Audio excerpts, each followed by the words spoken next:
মৰমৰ ছাত্ৰ-ছাত্ৰী, আমি অনুশীলনী 1 ৰ অংকসমূহ আলোচনা কৰি আছিলোঁ। আজি এই অনুশীলনীৰে অন্তিমটো অংক 9 নম্বৰ অংকটো কৰোঁ। পলম নকৰোঁ, আমি চিধাই শিকি যাওঁ যে 9 নম্বৰ অংকটো কৰিবলৈ কোৱা হৈছে তলৰ সংখ্যাবোৰৰ ঘেৰ দিয়া অংকবোৰ স্থান মান লিখা। অৰ্থাৎ সংখ্যা এটাৰ যেতিয়া বহু সংখ্যা থাকে তেতিয়া তাৰ দুটা মান থাকে, এটা নিজা মান, এটা আছে স্থান মান। নিজা মানটো আমি সংখ্যাটো নিজেই দেই, সংখ্যাটো নিজে, আৰু স্থান মানটো হ'ব তাৰ কোন স্থানত আছে। সংখ্যাটোৰ নিজা মান বুলি ক'লে সংখ্যাটো নিজেই হ'ব, আৰু স্থান মান বুলি ক'লে কোন স্থানত আছে সেই স্থানেহে নিৰ্ণয় কৰিব সংখ্যাটোৰ স্থান মানটো। এতিয়া চোৱা 9 নম্বৰটো চোৱা, 9 নম্বৰ এটো সমাধান। ইয়াৰ চোৱা 9 নম্বৰৰ 9টো ঘেৰ দিয়া আছে, 9টো হল। ইয়াৰ স্থান মানটো নিৰ্ণয় কৰিব লাগে। স্থান মানটো কিমান হ'ব চোৱা, নিজা মানটো 9 হ'ব, স্থান মানটো ইয়াৰ পৰা হিচাপ কৰি যাম। একক, দশক, শতক, হাজাৰ, অৰ্থাৎ একক, দশক, শতক, হাজাৰ।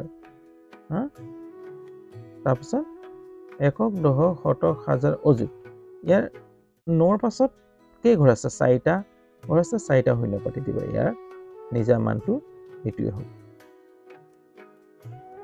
একক, দশক, শতক মানে 90,000 হল।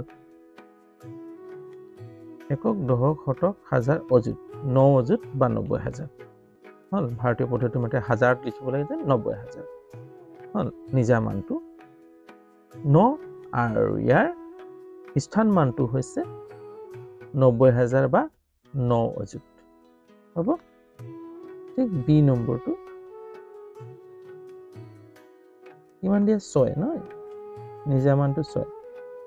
কেইটা হ'ব? একক, দশক, শতক, একক, দশক, শতক, হাজাৰ, অযুত, লাখ, নিযুত। তাৰমানে কেইটা ঘৰ হ'ব? 1 2 3 4 5 6। 1 2 3 4 5 6। 1 2 3 4 5 6। 1 2 3 4 5 6।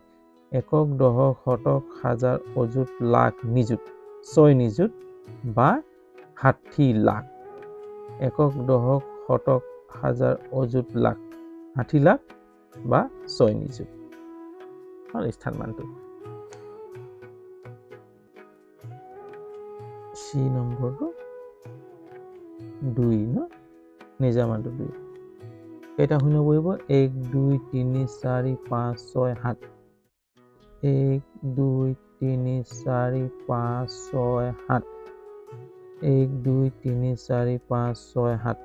1 2 3 4 5 6 7। একক, দশক, শতক, হাজাৰ, অযুত, লাখ, নিযুত, কোটি। কিমান? 2 কোটি। 2 কোটি হল। এই স্থান মানটো 2 কোটি। ডি নম্বৰটো নিজা মানটো 9 ন, চাওঁ 1 2 3 4 5 6 7। কেইটা শূন্য? 7টা হ'ব। একক, দশক, শতক, হাজাৰ, অযুত, লাখ, নিযুত। 1 2 3 4 5 6 7। 1 2 3 4 5 6 7। 1 2 3 4 5 6 7। একক, দশক, শতক, হাজাৰ, অযুত, লাখ, নিযুত, কোটি। এইটো 9 কোটি হল। এতিয়া ই নম্বৰটো চোৱা, ই নম্বৰ সমাধান কিমান? শূন্য দিয়া আছে। শূন্যৰ যি স্থানতেই নাথাকক তাৰ নিজা মানটো কি হ'ব? শূন্য, আৰু স্থান মানটো কি হ'ব? শূন্যই হ'ব। অৰ্থাৎ ইয়াৰ পাছত তুমি একক, দশক, শতক, হাজাৰ, অযুত, লাখ, নিযুত, শূন্য নিযুত। শূন্য নিযুত মানে শূন্যই হল। শূন্য নিযুত মানে কি হয়? শূন্যই হ'ব। শূন্য অযুত মানে শূন্যই হল। অৰ্থাৎ ইয়াৰ নিজা মান আৰু স্থান মানটো কি হ'ব? শূন্যই হ'ব। শূন্য সদায় কি হয়?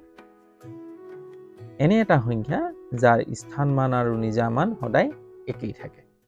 মনত ৰাখিবা, শূন্য এনে এটা সংখ্যা, যদি সংখ্যা বুলি ধৰোঁ তেতিয়াহ'লে নিজা মান আৰু স্থানৰ মান সদায় সমান, শূন্যই হ'ব।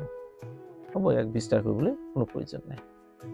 হ'ব, আজি আমি অংকটো কৰি শেষ কৰিলোঁ চেপ্টাৰটো। এই চেপ্টাৰৰ অংকসমূহ তোমালোকে কেনে পালা কমেণ্ট কৰি জনাবা। যদি ভাল পাইছা তেতিয়াহ'লে কমেণ্টত ক'বা, আৰু যদি চেনেলটো সঁচাই যদি ভাল পাইছা তেতিয়াহ'লে লাইক এটা কৰিবলৈ নাপাহৰিবা, আৰু চেনেলটো যদি নতুন তেতিয়াহ'লে চেনেলটো ছাবস্ক্ৰাইব কৰি ল'বা, আৰু বেল আইকনটো টিপি দিবা, তাতে যাতে সময়মতে মোৰ ভিডিঅ'সমূহ পাই থাকা। আজিলৈ হ'ব, ৰাতিও বহুত হৈছে, আজি সামৰোঁ ইয়াতে। Good night.